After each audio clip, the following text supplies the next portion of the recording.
This is the Yocal Idaho Midweek Report, where we give you guys a quick overview of the news in Idaho for the last week. This week we have a lot to talk about as we sign off for the end of the year. From fun, snowy activities in north and eastern Idaho, school districts making interesting decisions, city councils being busy with bills, and Tesla chargers in McCall. We have a lot of interesting things to cover. Starting off with that first one related to snowy things, Snow Ready, Coeur d'Alene's comprehensive plan for Snowfall. This comes by Coeur d'Alene /Postfall Press by Bill Billy. Starting off with a fun snowy story, Coeur d'Alene is readying for the winter season. The City Council has unanimously approved the 2023 to 2024 snow plan, aiming to plow the entire community within 40 hours of a snowstorm. Todd Fusier, the Director of Streets and Engineering Department, presented a detailed plan stating that the city will initiate plowing operations when snow depths on the street reach a maximum of 4 to 5 inches, or at 3 inches if continued snowstorms are predicted. One key issue is the use of snow gates to prevent residents from being plowed in. While snow gates will be used, they may not be practical for extreme heavy or deep snow events. In such cases, citizens should be prepared to clear driveways and remove snow from mailboxes. The city's snow fighting arsenal includes 4 loaders with snow gates, 4 graders, 7 dump truck plows, 4 de-icer trucks, 3 sand trucks, and 1 salt truck, and a partridge in a pear tree. Employees from various departments will be ready to join the battle against the snow. The city also has plans to name the storms with the theme of the North Idaho rivers. For updates on snow plowing schedules, residents can visit the city's website or call the Snow Line. Also, keeping with the holiday spirit, over in Idaho Falls, there is Light Up the Holiday Season with free activities. This comes by East Idaho News by Andrea Olson. The Idaho Falls Downtown Development Corporation, or IFDDC, is bringing the community together with a free downtown ice skating and horse-drawn trolley rides. Courtney Hernandez from IFDDC says, quote, "These activities also offer an opportunity for families and individuals to enjoy the holiday season without spending more money during this time of high spending," end quote. The downtown ice skating rink is open for free skating sessions and skating rentals on Friday from 4 p.m. to 7 p.m. and Saturday from 1 p.m. to 7 p.m. The last day of the season is on January 13th. You can find the rink on Memorial Drive along the River Walk. Also, don't miss the complimentary horse-drawn trolley rides every Saturday from 1 p.m. to 3 p.m. until December 30th, so you have a bit of a window there, with the pickup location in the southeast corner of B Street and Park Avenue. Other free activities include strolling through the Japanese Friendship Garden and admiring the holiday lights. IFDDC's Decorative Downtown initiative also showcases decorations created by local elementary school classes on storefront windows, adding a touch of magic to the downtown area.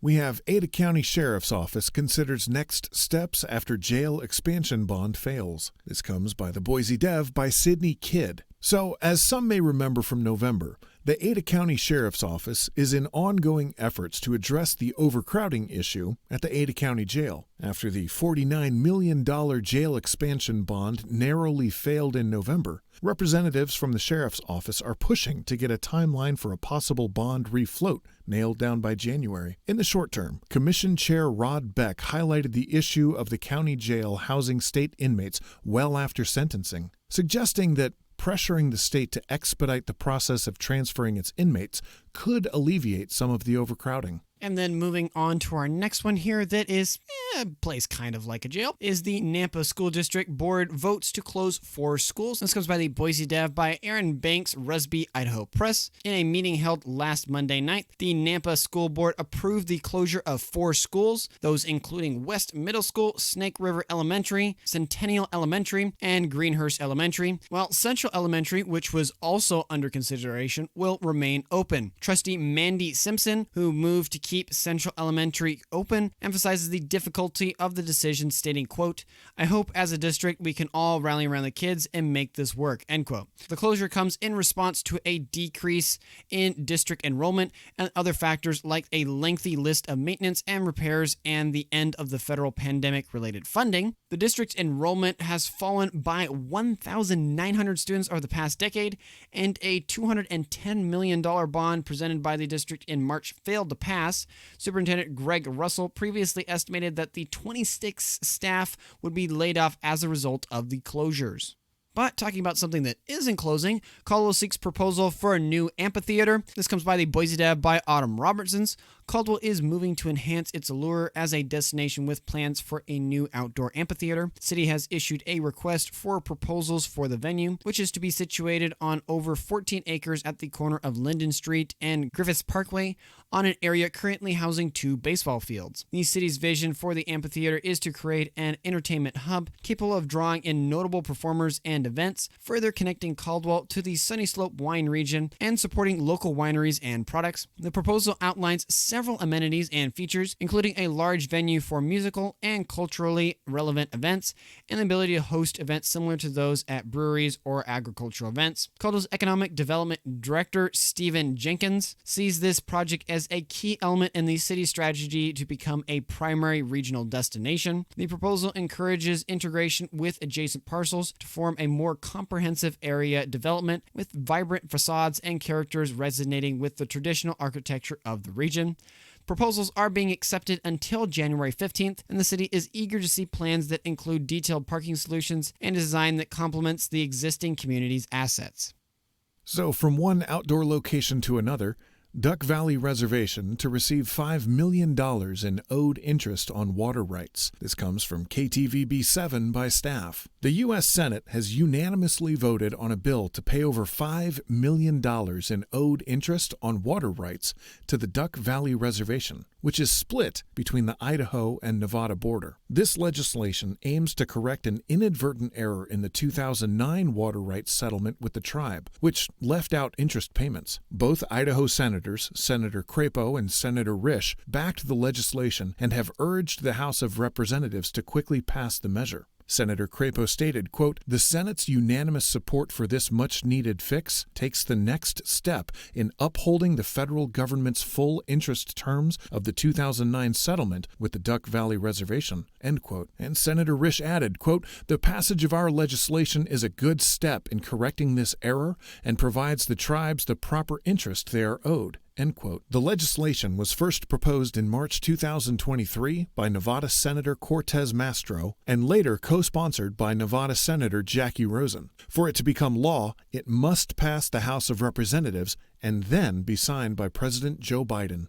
And then moving into a topic that Joe Biden is very friendly towards, McCall City Council considering installation of Tesla Superchargers. This comes by the Boise Dev by Autumn Robertsons. McCall City Council is considering a proposal to install Tesla Level 3 charging stations, also known as Tesla Superchargers, in a public parking lot off Miller Street. These superchargers offer a fast charge, adding 200 miles of range in just 15 minutes. While these chargers currently only work for Tesla vehicles, several major automotive companies have announced plans to adopt Tesla's North America Charging Standard port, which could make these stations more universally usable in the future. The proposed project, which is being presented in partnership with Commercial Charging Northwest, would include 8 chargers. Tesla would manage the permitting, operation, and installation, and cover all the upfront costs related to the installation. This is just the beginning of the project, and if the City Council approves, the city staff will put together a lease for it. In addition to potential Tesla chargers, McCall Community and Development Director Michelle Gronevelt says that there are other plans in place for electrical vehicle charging. May Hardware in McCall, a recipient of Electrical Vehicle Supply Equipment Program grant,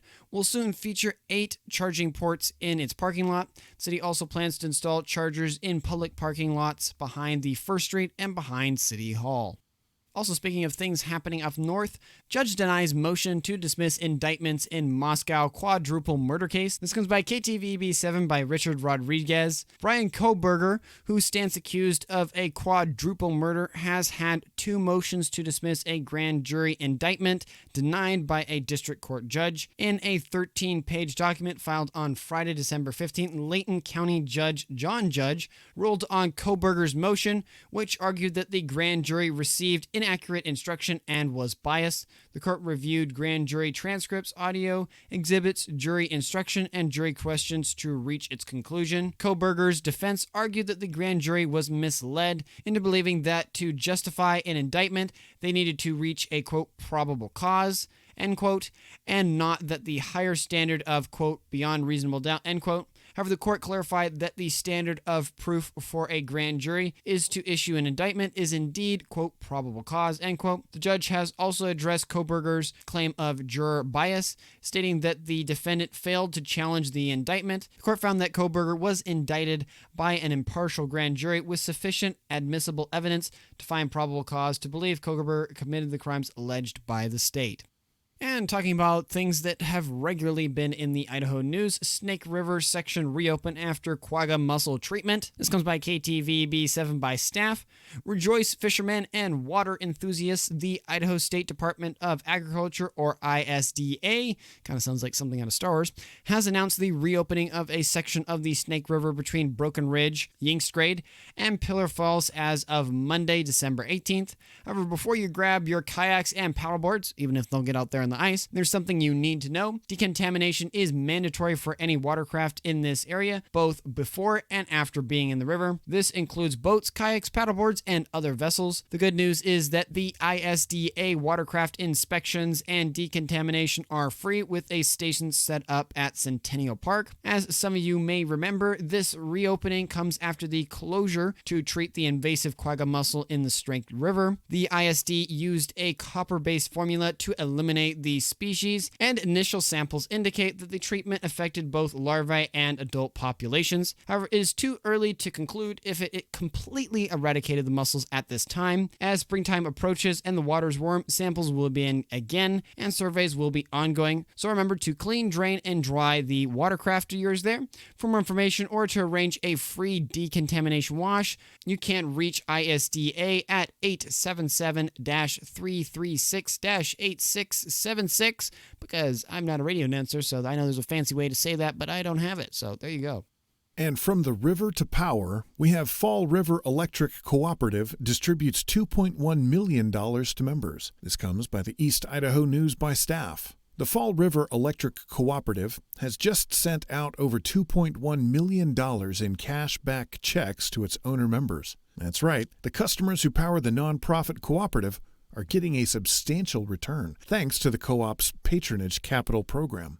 This isn't your average utility company. Fall River Electric is owned by the very people it serves, and when it does well financially, so do its members. The funds being distributed are from excess revenues collected back in 2005 and early 2006, and they're being used to bolster the local infrastructure and keep electric rates low. With inflation continuing to pinch our wallets, these checks come as a timely financial relief for many, and they also represent a significant injection of funds into our Idaho economy just before the holiday season. It's a win-win for individual members and our local businesses alike. Fall River Electric's CEO, Brian Case, credits the co-op's strong financial position and a 49% equity level for this generous payout. Members who've moved out of the service area can even request an early discounted payout, ensuring everyone shares in the cooperative's success. For more details on how the Patronage Capital Program works, head over to the Fall River Electric's website. That brings us to the end of the midweek episode. Thank you for listening to the entire podcast. I sincerely hope you found it enjoyable and valuable. If we missed any important points or provided incorrect information, please feel free to reach out to us via email at localyocalidaho2022@gmail.com or on Twitter by tweeting me at localyocalidaho. With the small team we have here, we're not able to cover everything, but we do our best to cover the most interesting and important stories. Thank you for your continued support and assistance. That's all for now. Wish you a fantastic rest of your week, and I hope you had an amazing Christmas. Godspeed.